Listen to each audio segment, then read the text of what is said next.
이번 시간에는 민주주의에 대해서 수업을 해보도록 하겠습니다.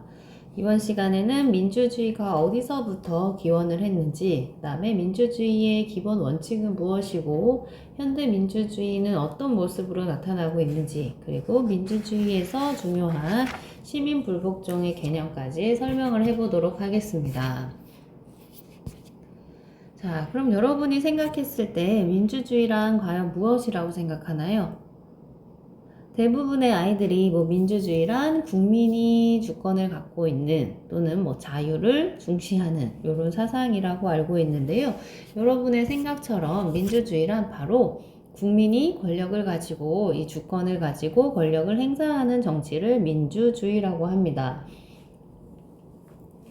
그 다음에 자유와 평등이라는 가치 실현을 위해서 인간을 존중하는 그런 정치 사상이라고 보기도 하고요. 그 다음에 인민이 권력을 가지고 스스로 권력을 행사하는 정치 제도라는 것도 민주주의의 의미라고 볼 수도 있습니다. 민주주의란 원래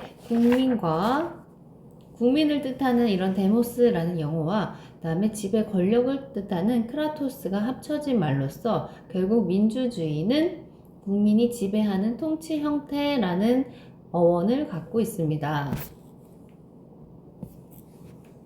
민주주의가 어디서부터 시작됐는지 한번 살펴보면요. 우리가 서양 윤리학 할 때 이제 고대 그리스에서도 찾아볼 수가 있습니다. 이 당시의 민주주의는 바로 직접 민주주의 형태로서 자리를 잡았었는데요.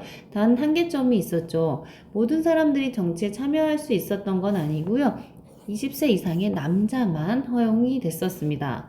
그럼 누가 제외됐는가? 바로 노예, 여성, 외국인은 투표권 자체가 없었죠. 그래서 그 당시에 민주주의는 한계가 있었다. 자, 그리고 민주주의에서 말하는 기본 원칙은요. 모든 시민이 동등한 참여 권한과 기회를 갖는 것을 원칙으로 세웁니다. 고대 그리스의 그런 여성이라던가 노예가 제외되었던 것과는 좀 상반되게 이제 현대 민주주의는 나이, 성별, 사회적인 위치 또는 인종, 종교에 의한 제한을 받지 않고 모든 사람들이 평등하게 정치에 참여할 수 있는 기회를 줄 것을 원칙으로 세우고 있습니다. 두 번째, 권력 구성과 집행에 대한 시민들이 통제할 것을 통제 원칙을 지니고 있습니다. 주권자가 즉 시민이 또는 국민이 대표를 선출하고 정부와 국회 운영에 책임을 묻는 것을 의미합니다. 우리가 대표로 세운 국회의원이라던가 대통령이 제대로 된 국민의 안전이라던가 기본권을 지키지 못한다면 우리는 저항권을 행사할 수 있다라고 봤던 근대 민주주의 철학자 로크도 여기서 생각이 날 수가 있겠죠. 그래서 근대 민주주의가 발전하게 된 계기는요. 사회계약론을 빼뜨릴 수가 없습니다.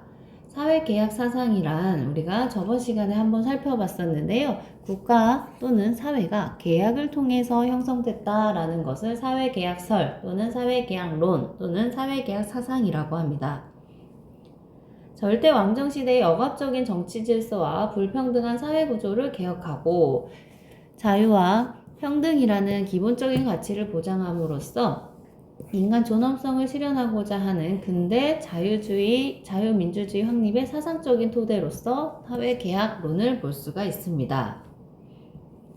대표자는요, 바로 로크입니다.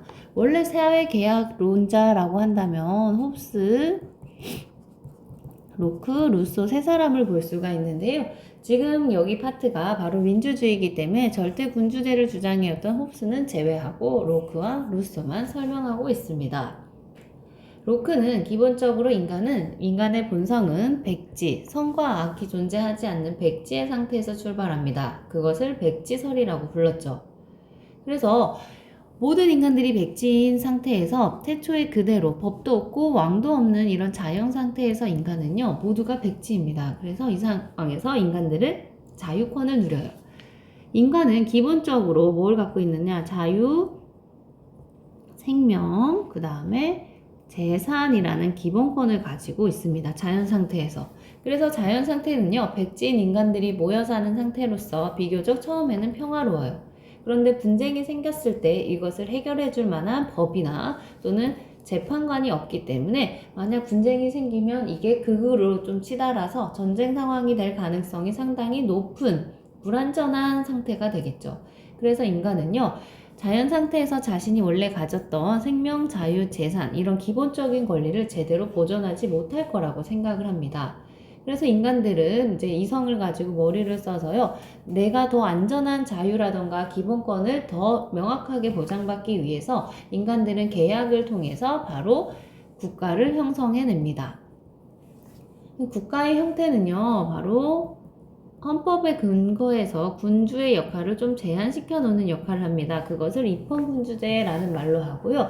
이때 역시나 군주를 뽑아놓긴 하지만요, 국민에게 주권이 있는 형태를 지니고 있습니다. 그래서 국민주권론이라고 부르기도 하죠.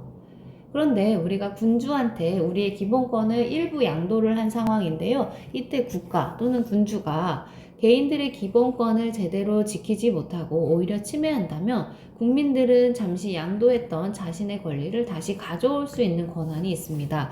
그것을 저항권이라는 말로 표현할 수가 있겠죠. 이게 동양으로 치자면요, 어떻게 보면 상당히 유사한 개념이 역성혁명과도 유사한 개념입니다. 로크의 사회계약론은요, 결국 국민주권론을 바탕으로 법치주의를 상당히 강조하고 있고, 그다음에 법을 만드는 권리와 집행을 하는 권리를 이렇게 분리시켜 놓습니다. 그래서 법을 만드는 사람들이 제대로 된 정치를 하지 못한다면, 국민들이 양도했던 자신의 권리를 다시 가지고 옴으로써 왕을 끌어내릴 수 있는 권리도 존재한다. 그것을 저항권의 개념으로 설명을 하였죠. 자, 로크의 사회계약설은요, 실제로 영국의 명예혁명이라던가 미국의 독립혁명이라던가 이런 혁명들의 이념적인 기반으로 작용하게 되었고요.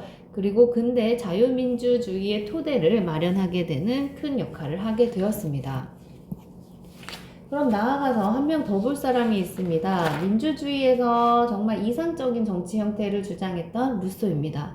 루소는 기본적으로 인간의 본성을 성선설, 인간은 착하다라는 관점을 갖고 있어요. 아주 선해요. 그래서 착한 인간들이 모여 사는 자연 상태는요, 법이 없는 그런 상태는 바로 평화로운 상태를 유지한다라고 봅니다. 왜? 인간들이 모두 이렇게 착하기 때문이죠. 그런데 인간들이 서로 뭐 사랑도 하고 가족도 생기고 이 공동체가 점점 커지면서 사회 상태로 진행하게 되겠죠. 그러면서 뭐가 발생하게 되느냐? 사유재산이라는 개념이 발생하게 된다고 봅니다. 결국 돈을 많이 가진 자와 돈이 없는 자 간에 인간이 불평등해지는 현상이 발생하게 되는 거죠. 그래서 인간이 인간을 부리고 어떻게 보면 노예가 형성되게 되는 이런 불행한 상태로 가게 될 것이라고 생각을 했습니다. 그래서 인간들은 루소가 말하는 인간들은 성선설을 기반으로 하고 있습니다. 그래서 착한 인간은요, 스스로 입법자가 되는 계약을 맺어서 국가를 형성하고자 한다는 거예요. 그래서 루소는 자연 상태에서 개인이 가졌던 이 자유를 포기하면서 사회 상태로 들어가게 되면서요, 스스로 주권자, 스스로 법을 만드는 사람이 되면서 결국 국가를 형성하긴 했지만 직접 정치할 수 있는 형태, 즉 이상적인 정치 형태를 제시하게 됩니다. 그것이 직접 민주주의 형태로서 나타나게 되는 것이죠. 인간들은 계약을 통해서 국가를 형성하긴 했지만요, 국가는 지멋대로 막 정치를 펼칠 수가 없어요. 왜냐하면 모든 인간들이 다 입법자로서 역할을 하거든요. 그래서 국가는 대부분의 사람들이 공통적으로 갖고 있는 이런 일반 의지라는 말로 표현을 하는데요, 일반 의지를 그냥 대행하는 것에 불과하다라고 봅니다. 결국 주권은요, 국가한테 위임한 게 아니라 여전히 국민 자체한테 있는 거기 때문에 아주 이상적인 정치 형태인 직접 민주주의 형태를 강조하고 있습니다.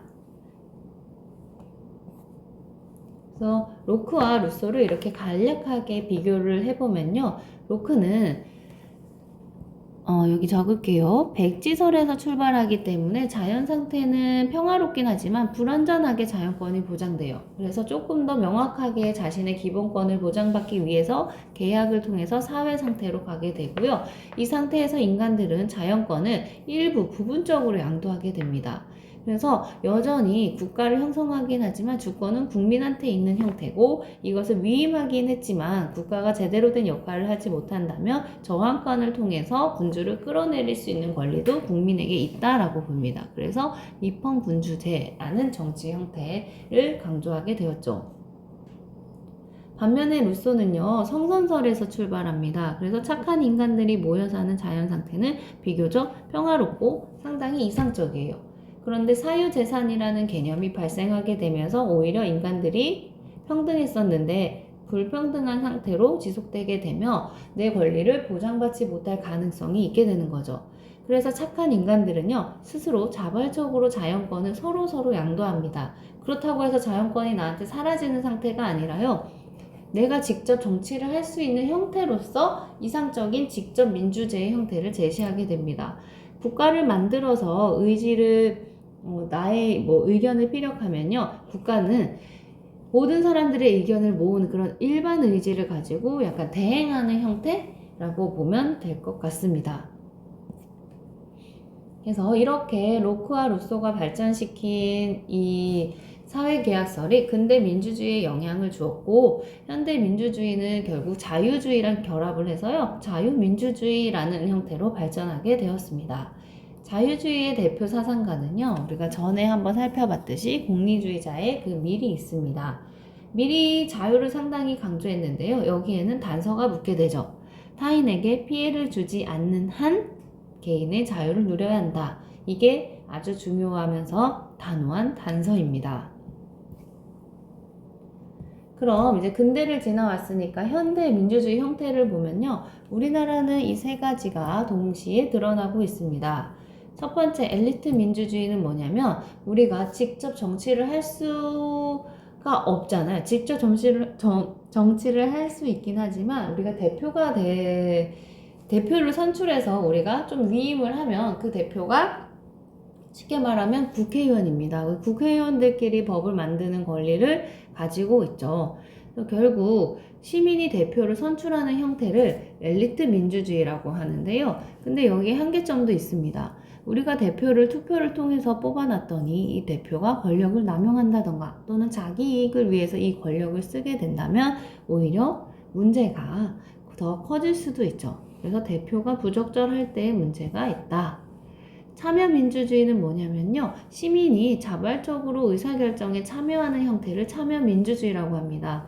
예를 들면 우리가 청문회에 다녀온다던가 시민단체 활동을 하고 있다던가 또는 국가의 명령에 좀 불복해서 행정소송을 하게 된다던가 내 권리를 찾기 위해서 이런 것들은 참여민주주의 형태라고 볼 수가 있겠습니다. 그런데 여기에도 한계점이 있죠. 내가 시민단체 활동에 들어가서 활동을 열심히 하고 있는데요, 어떤 사람이 만약에 대표가 내 이익만 챙기려고 이 활동을 하게 된다면 이 시민단체의 활동 자체가 왜곡되어 버릴 수 있고 왜곡되어서 비춰질 수가 있겠죠. 그런 단점이 있다 정도만 알아두면 되겠습니다. 세 번째는 시민민주주의입니다. 시민민주주의는 뭐냐면요, 시민들이 직접적으로 이런 심의 과정에 뛰어드는 형태를 시민민주주의라고 해요. 예를 들면 우리가 정책과 관련되어서 토론을 하거나 또는 이 토론을 통해서 의견을 제출한다던가 이런 것들은 여러분들이 시민민주주의 형태에 참여하는 모습이라고 보면 될 것 같습니다. 그런데 문제점은요, 내가 이 정책과 관련해서 의견을 제시하려고 이 토론장에 모였는데 내가 발언권이 없을 수도 있죠. 사람들이 워낙 많으니까. 그리고 또 이 의사소통 과정에서 합리적으로 대화가 잘 안 된다면, 진행이 안 된다면 이 결과, 거기서 도출해낸 결과를 과연 믿을만한가에 대한 정당성의 문제가 발생할 여지도 있다는 것이 한계점이기도 합니다. 결국 이 민주주의는요, 시민들의 자세가 더 중요한 거라고 볼 수가 있겠죠. 그래서 민주시민으로서 우리는 자율성과 책임성을 가지고 정치에 적극적으로 관심을 보이고 정치에 직접적으로 참여할 필요도 있다. 그런데 우리가 이제 한 걸음 더 나아가서요, 지금부터는 시민불복종에 대해서 설명하려고 합니다. 국가의 명령은 당연히 복종해야 된다. 법은 당연히 지켜야 하는 것이다 라고 생각을 하는데요. 국가가 만약 나한테 부당하고 이성적이지 않고 합리적이지 않은 명령을 내린다면 여러분은 어떻게 할 것인가와 관련되어서 한번 생각을 해보면 좋을 것 같습니다. 이것을 질문하는 것의 결론은요, 우리는 국가가 명령을 하면 당연히 따라야 한다라고 생각을 하기 마련이거든요. 그런데 민주주의 사회에서는 국가가 정말 부당하다라고 판단되는 명령을 내릴 때 우리는 복종하지 않을 권리도 갖고 있다는 것을 알려주려고 지금 이렇게 질문을 한 것입니다. 결국 우리는요, 부당한 명령에 대해서 복종하지 않을 권리도 충분히 지니고 있습니다. 그것을 뭐라고 하느냐? 시민 불복종이라고 표현을 할 수 있습니다. 결국 악법도 법이다 라고 인정을 할 수는 있지만 악법도 법이라고 해서 무조건 따라야 하는 것은 아니다 라는 거죠. 그것을 시민불복종이라고 하는데요. 시민불복종은 구성원들의 기본권을 침해하거나 또는 소수자를 부당하게 차별하는 어떤 법이나 정책을 바꾸기 위한 노력으로서 일부러 의도적으로 법을 어기고 대놓고 어기는 하나의 불법 행위에 해당합니다. 그래서 법을 어기는 행위이기 때문에요. 이건 합법이라고 볼 수가 없는 것이죠. 대표자는요, 크게 세 사람이 있습니다. 첫 번째, 소로라고 하기도 하고요. 소로우라고도 표현하기도 하는데요. 이제 어떤 식으로 표현하든 상관은 없습니다. 자, 소로우는 어떻게 보면 시민불복종의 근거를 개인의 양심이라고 꼽고 있습니다. 법보다 정의에 대한 존경심이 훨씬 더 중요하다. 그래서 악법에 있다면 그것이 내 양심에 어긋난다면 불복종해야 하고 이 불복종은 도덕적이고 정의로운 행동이다 라고 봅니다. 실제로 헨리 소로우는요, 자신이 미국 사회에서 내는 이 많은 세금이 당시 노예제도를 합법화하는 데 쓰인다는 것을 알고 나서요, 이 사람은 세금을 내지 않았습니다. 납세 의무를 거부한 셈이죠. 그래서 어떻게 됐을까요? 법을 지속적으로 어겼잖아요. 자기 양심에 찔리기 때문에. 그래서 감옥에 가게 되었습니다. 여기서 중요한 거는 법을 어겼을 때는 자신한테 따라오는 이렇게 감옥에 가게 되는 그런 처벌을 감수할 필요가 있다는 것을 알 수가 있겠죠. 자, 두 번째는요, 롤스입니다. 소로가 개인의 양심을 시민불복종의 근거라고 봤다면요, 롤스는 사회 다수 또는 많은 사람들이 공유하고 있는 공유된 정의관이 기준입니다. 이 공통된 정의관의 또는 공적인 정의관이라고 할 수도 있겠죠. 공적인 정의관에 비춰봤을 때 많은 사람들에게 납득되기 어려운 악법이라면 우리는 그 법을 고치기 위해서 또는 정의의 원칙을 실행하기 위해서 우리는 법을 어길 필요가 있다라는 게 롤스의 생각입니다. 그래서 롤스는 거의 정의로운 사회에서 부정의한 법과 정책을 변화시키기 위해서 전개하는 것이 바로 시민불복종이라고 했습니다.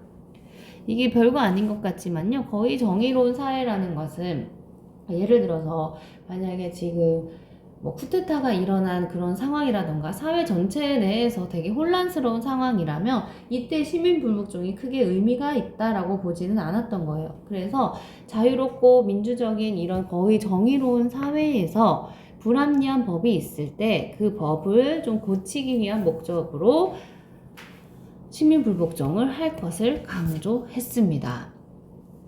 자, 세 번째는 하버마스입니다. 하버마스는 의사소통 윤리 또는 담론 윤리의 대표자로 원래 유명한데요. 시민불복종과 관련되어서는 시민들이 합리적인 의사소통을 통해서 이미 합의를 한 원칙에 법에 어긋나는 것을 그 법을 저항하기 위해서 우리가 하는 행동을, 법을 어기는 행동을 시민불복종이라고 합니다. 합법적인 규정이라고 할지라도 큰 틀인 헌법 원칙에 어긋날 때는 우리는 불복종할 수 있다라는 게 하버마스의 기준입니다. 결국 시민불복종을 하는 근거는 학자들마다 조금씩 차이가 있기는 마련인데요. 통틀어서 봤을 때 시민불복종이 성립하려면 조건이 있습니다. 그 조건이 크게 보면 5개인데요. 첫 번째, 자기 이익 실현을 목적으로 해서는 안 되는 거죠. 사회 정의 실현을 목적으로 해야 되고요. 또 중요한 거, 비폭력적인 방법을 사용해야 되고, 내가 모든 것을 다 해봤어. 이 법을 바꾸기 위해서. 그런데 법을 어기는 것 말고는 더 이상 방법이 없을 때, 즉 최후의 수단으로서 접근을 해야 됩니다. 그리고 법을 어기는 불법 행동이기 때문에, 불법 행위이기 때문에 내가 법을 어겼을 때 나에게 떨어질 이 처벌을 감내해야 됩니다. 그리고 또 하나, 공개적으로 행동을 할 필요가 있다. 그래서 우리나라도요, 집회를 만약에 하게 된다면 미리 며칠 전이나 뭐 일주일 전에는 이제 신고를 하게끔 되어 있죠. 몇 월 며칠 몇 시부터 몇 시까지 집회를 할 것이고 대략 인원은 어느 정도 된다. 이렇게 공개적으로 대놓고 활동을 알리고 해야 됩니다. 그래서 시민불복종이 정당화되기 위해서는요, 좀 까다롭지만 이러한 조건들을 다 만족시켜야 한다라는 게 시민불복종 정당화 조건이라고 볼 수 있겠습니다.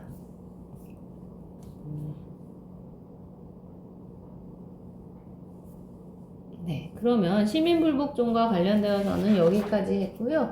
그 다음에 민주주의와 관련되어서 이번 시간에 했던 건 민주주의가 어디서 기원을 했는가, 그 다음에 근대 민주주의 발전과 관련되어서는 사회계약설들을 살펴보았고요. 그 다음에 현대 민주주의의 세 가지가 있었고, 이 민주주의 사회에서 부당한 법은 지키지 않을 권리도 있다. 그것을 시민불복종이라고 표현을 했었습니다.